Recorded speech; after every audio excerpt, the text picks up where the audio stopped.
ప్రభా, ఈ మొదటి ఆరాధనను ప్రభా అయా మీకు అంగీకారమైనదిగా, యోగ్యమైనదిగా ప్రభా అయా పరిశుద్ధమైనదిగా, అయా తండ్రి ప్రజలందరికీ క్షేమాన్ని, అయా తండ్రి ప్రజలందరికీ రక్షణను, అయా ప్రజలందరికీ మారు మనస్సును, అయా నూతన మనస్సు ప్రభా అయా అంగీకరించగలిగేటువంటి కృప ఈ ఆరాధన ద్వారా ప్రతి ఒక్కరు పొందుదురుగాక.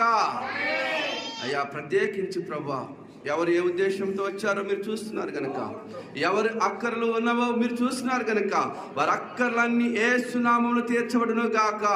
నది ఒడ్డున నాటబడిన చెట్టు తగిన కాలమందు ఫలించినట్లుగా, తగిన కాలంలో ఈ బిడ్డలందరూ ఫలించడానికి నీ వాక్యమైనటువంటి నీటిని ప్రతి హృదయంలోనికి పంపించి ప్రభువా మీరే ప్రభువా అంటు కట్టి నీ యొక్క ద్రాక్షావల్లికి ప్రభా నాయన అంటు కట్టబడి ఫలించేటువంటి తీగలగా యేసు నామములో